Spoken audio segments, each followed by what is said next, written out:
Hey, welcome to BuQeye Barbecue. Today, and you might be able to hear the PG 500 humming in the background, we've got it preheating to 225 because we're going to do some baby back ribs. So I've got them all seasoned up, which you'll see in the next clip, and ready to go. So we're going to get them on the cooker. So we'll get the camera resituated and come back and show you how we're going to get them on there, talk a little bit about the cook. Okay, we're going to get our 2 racks of baby back ribs ready and seasoned and go in the fridge. So I'm going to do the back sides first. I'm going to look for any trimming. These have already had the membrane removed. I actually created a video dedicated to just membrane removal. That way I could refer to it and not have to do it on camera. Went really well. We got a couple of things that need trimmed on these. You got this one with the shiner exposed there, and I just want to have that off. This I'll probably put in the refrigerator, or excuse me, the freezer, and if I want to do a master stock or a pork stock sometime, I'll have that. There are some other spots that could be potentially removed. Really doesn't look that bad though. Here's a loose spot. This will just burn, so we'll get that off as well. And ultimately we're going to season the backside first, so I'll just leave that up and switch spots here with my couple of spots on here too. Again, just loose spots that won't end up cooking very well. Here's definitely one right here. This knife is super sharp and the ribs are slippery, so I'm trying to be really careful here. There we go. Other than that, these are some pretty good looking baby back ribs. Just got them at the grocery store down the road, Kroger in our area. All right, I'm pretty happy with those, so we're not going to let perfect be the enemy of good. Today I'm going to use Uncle Steve's Shake, the original. I really like this. Seems like it would go great on anything. I've used it on ribs before and it definitely goes great. So we're going to try it today again. So I'm just going to liberally season. These are some pretty meaty ribs, which is sort of one of the things I like about baby back ribs is you can find them pretty meaty on the meat side. So I'm just going to apply seasoning to the back. And because that membrane is gone, I like seasoning the back. You don't always do this or need to do it with like beef ribs where you leave the membrane on, but for ribs where the membrane is removed, I definitely like to season the whole thing. Just press it in, you're not rubbing. And then I want to season the meat side or the presentation side last. So we're just going to turn them over. Start up high to try to get the most even coat possible.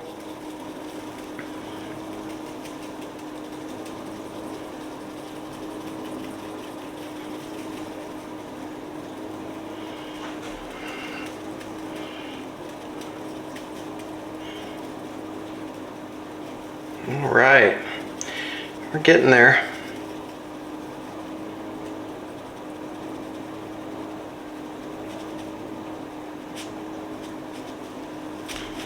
Okay, so we're probably, I don't know, 3 or 4 hours away from putting these on the cooker, something like that. But this will kind of help them start self-marinating like a dry brine and get the meat sweats. So they're just going to go in the refrigerator uncovered just like this. And we'll bring you back when we get our cooker started, and we'll see you soon. Okay, so we're going to get these on the right side of the PG 500, which is the smoking side. And we're just going to put them in. Kind of push them together. Remember, when you're cooking ribs, they will cook like they're placed. So I like to bunch the meat up, which is what you'll see most people do. Kind of get them pushed together. So I'm going to let these go 60 to 90 minutes before I even open this. We're running at 225 and it should hold anywhere from 215 to 240, something like that. And we will come back. I will probably rotate these, so switch positions for each rib and maybe even turn them 180 degrees. I'm also going to have a spritz bottle ready of half apple cider vinegar, half water, in case they look like they're getting a little bit dry. I may or may not wrap these today. Honestly, haven't decided. It just sort of depends on how it looks. It'll be a game time decision. So we will bring you back probably in the next between an hour and 2 hours. So we will see you shortly. Okay, we're running about an hour and 10 minutes, hour and 15 minutes. Cooker is running just over 200. I might bump it up just a little bit. The cold weather's keeping it down a little lower than the 225, but it's been fine to start with. But again, I'll probably bump it up. So we're just going to take a look and probably do a complete rotation of these ribs. All right, looks like we're getting some good color.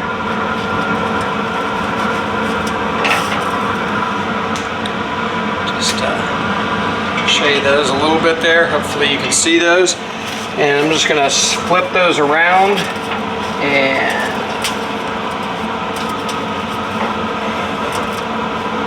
pull the other ones out, flip them around. So just did a complete rotation, both racks of ribs, flipped 180 degrees and then switched spots. Again, this is just for even cooking. So we're going to get the door shut. We're going to bump up the temp to maybe 240 or so, and that's really just to try to keep around the 225 since it's pretty cold out here. So we'll bring you back probably in the next hour or so, see if we need to spritz. By the way, we're using almond wood pellets today. Again, Knotty Wood has kind of been my go-to brand recently. I did just get a big bag of Bear Mountain, which I've never tried before, so I'm looking forward to trying those. So we'll do that sometime soon. But for this cook, we're running the Knotty Wood Almond Wood pellets. So we'll see you soon. Okay, we're 2 hours in. We're just going to take a look here. I do have a spritz bottle with half apple cider vinegar and half water in case we need it.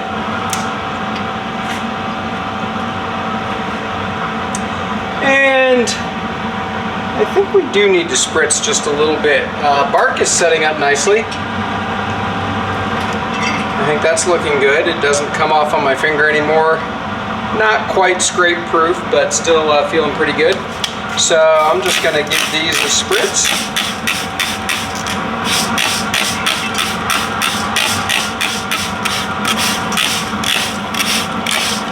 And I think I'm going to let them go another maybe 30 minutes before I rotate them. So I probably won't bring you back for that, but I am going to do a reversal of each 180 degree turn and then change the position that they're in the cooker. Again, I just want to make sure we're cooking evenly. Neither one of them looks like they're ahead of the other one, but I just don't want to take any chances. So we'll bring you back probably in the next hour or two. We'll determine if we're going to wrap and we'll go from there. Okay, we've been on for 3 hours now. I think I've decided not to wrap. I haven't fully decided, but I think I've decided. Cooker running around 250. I did bump up the temperature just a little bit. Color is looking great. Bark is outstanding. I am going to spritz these. And I'll decide in the next, I don't know, 15 to 30 minutes if I'm going to wrap, but I'm leaning towards not wrapping. So we're going to let these keep going. Keep an eye on them, and I'm guessing they probably have another hour and a half maybe before they're done. So we'll keep an eye on them and bring you back. Okay, these ribs have been on 5.5 hours. I have sprayed them about once an hour. They are probing tender and looking gorgeous. I am ready to sauce them and let that sauce set for probably 10 or 15 minutes. And then we'll be eating. So Just getting everything ready here.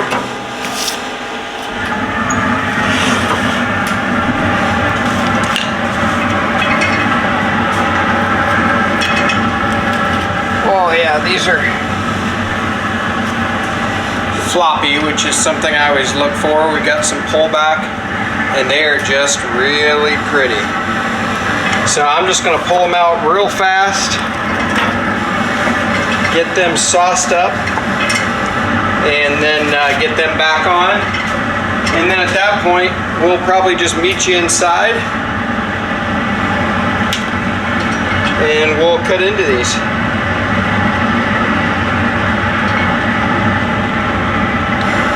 By the way, today I'm using one of my favorite sauces, the How to Barbecue Right Killer Hogs vinegar sauce. I love it.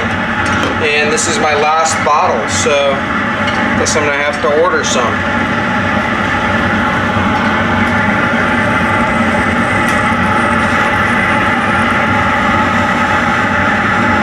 All right, we're gonna get these back on the cooker now. Got that bone pull back there.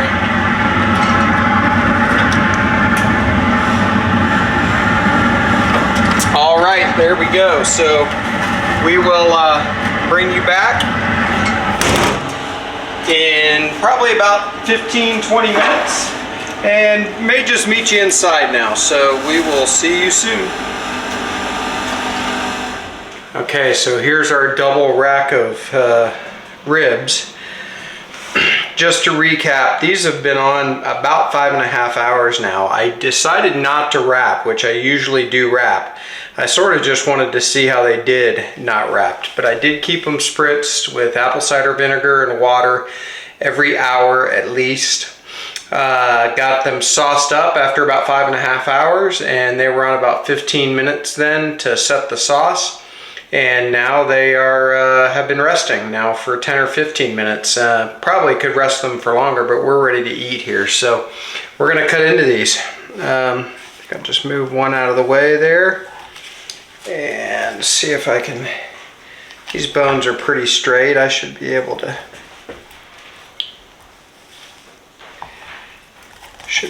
cut right through. Oh, I guess not. Let's see what there we go.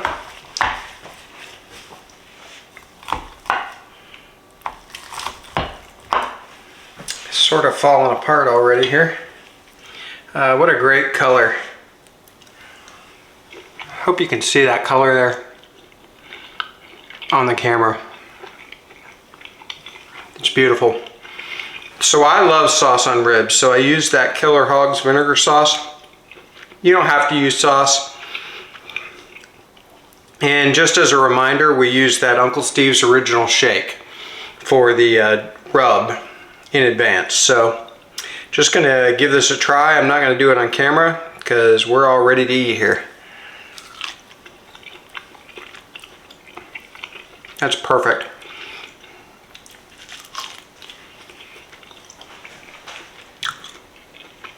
So if you've seen any of my other rib videos, you know that I don't want them falling off the bone.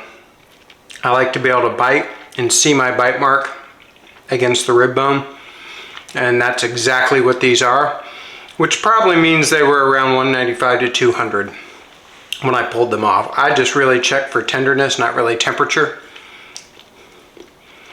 But they turned out great. My favorite rib is definitely a baby back. It's probably because I haven't done spare ribs nearly as well.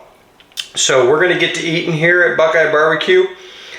Take a second if you wouldn't mind and like this video and subscribe to the channel. I certainly would greatly appreciate it. And we'll see you next time.